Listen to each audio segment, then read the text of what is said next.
Hello, hello everyone. Ayan po, andito po ako sa labas ng aming bahay. Kaya po minaiging, may nagpapanday po. Ang aming pong bahay nilalagyan ng bakal ang mga bintana. Yan na po ang aming mga doggy. Alam ba ninyo? Itong aming mga dogging ito. Basta't ako ay saan man ako pumunta, yan dito lagi kong kasama iyan. Ay diga po ay patunay na marunong tayong magmahal sa ating mga hayop. Ay iyan po yan na po, nagalit na po siya. Ay erga, iyan pa po, yung isa pa. Yan po. Ay alam gaho ninyo, basta't kayo ay nag-alaga ng pusa at aso, talaga hong mararamdaman ninyo ang kasiyahan dahil ang mga aso ho at pusa ay para hong tao.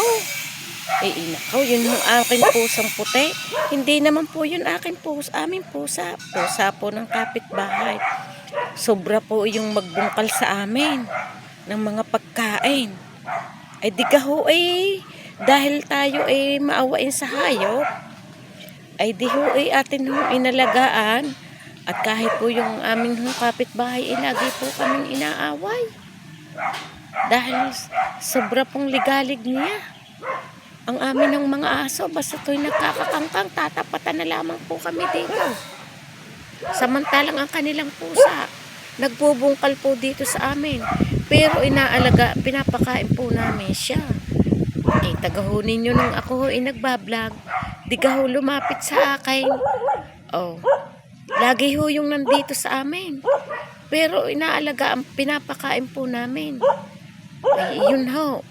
Ay pag talagang kayo ay mapagmahal sa hayop, ay kahit ho kanino, at nakita ninyong gustong kumain, ay papakainin ho namin. Dahil ho, naaawa ho kailangan ho natin na hindi ho kami mapakali.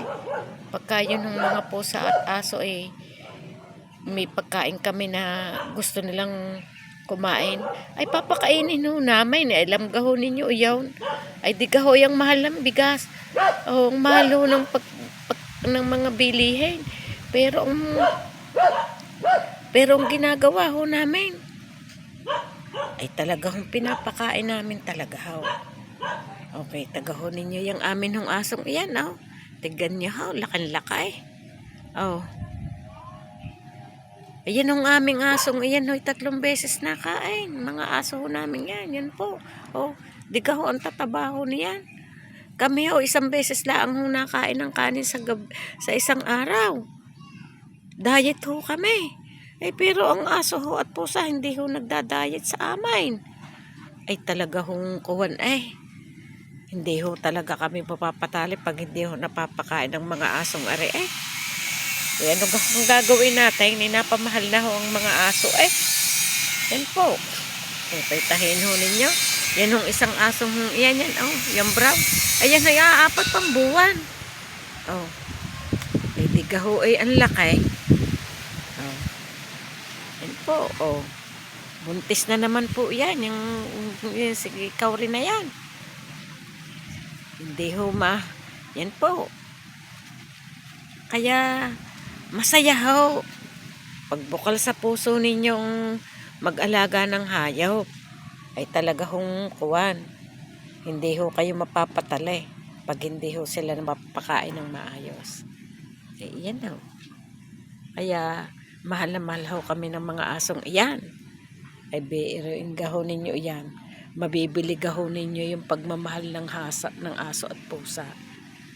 Ay ang amin yun nung pusa ng kapitbahay na putay, ay inakaw, hindi ho yun amin pero pag nakita ho kami, ay siya yun ho, hindi ho aming pusa yun.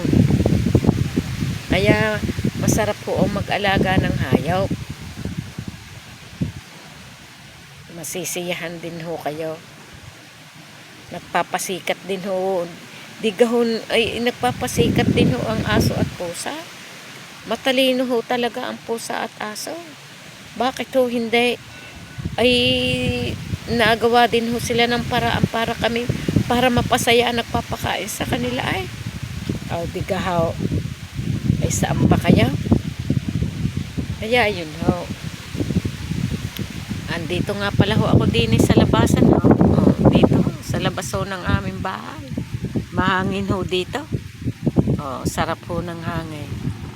Yan po, nadaan ng tricycle. Yan po. Ayan po. Sa sige ho. Salamat po. Salamat po sa mga nanonood ng aking mga vlog. Happy New Year po sa inyong lahat. Mga idol.